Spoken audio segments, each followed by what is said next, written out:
El jardín de las enseñanzas eternas. El jardín de Zenón se convirtió en un lugar legendario, y pronto otros buscadores comenzaron a llegar, atraídos por las historias de transformación que Sofía compartía. Entre ellos llegó Marco, un comerciante rico pero constantemente ansioso, y Elena, una artista que sufría por las críticas, y Alejandro, un atleta frustrado por una lesión.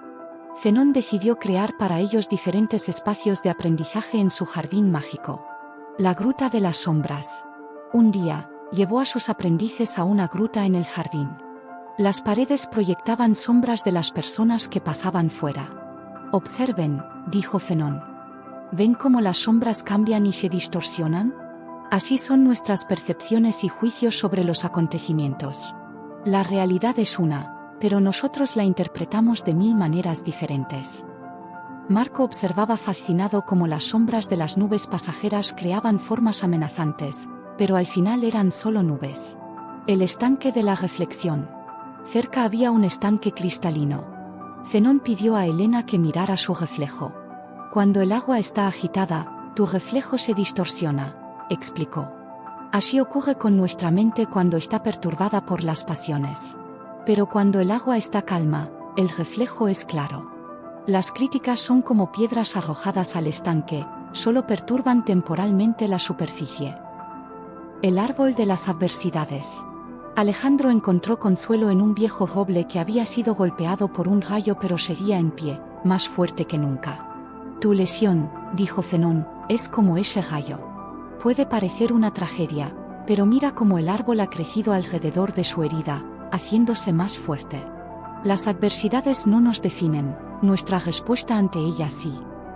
El laberinto de las decisiones. En el centro del jardín, Zenón había creado un laberinto de setos. Cada decisión es un camino, explicaba mientras caminaban por él. Algunos llevan a callejones sin salida, otros al centro. Pero lo importante no es llegar rápido, sino caminar con sabiduría.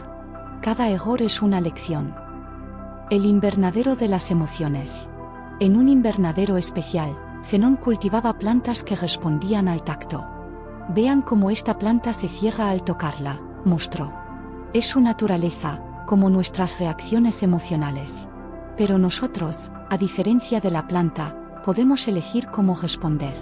La emoción es la primera hoja que se cierra, nuestra respuesta es el jardín que cultivamos después. La fuente de la aceptación. Una fuente antigua murmuraba constantemente en un rincón del jardín. El agua acepta cualquier forma, reflexionaba Zenón. Fluye alrededor de los obstáculos sin perder su esencia. Esa es la verdadera fortaleza, no resistir lo inevitable, sino fluir con ello manteniendo nuestra naturaleza. El huerto de la práctica diaria.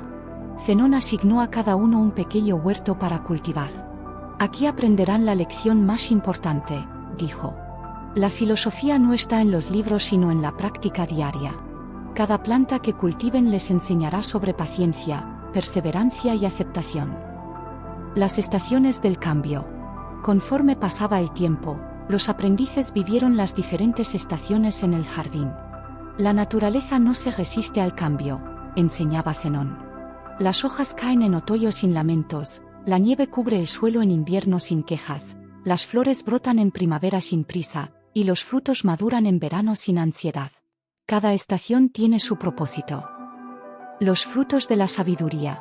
Poco a poco, cada uno comenzó a cosechar los frutos de sus lecciones.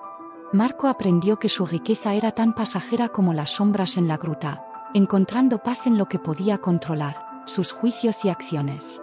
Elena descubrió que su valor no dependía de las opiniones ajenas, como el estanque que regresa a la calma después de cada perturbación.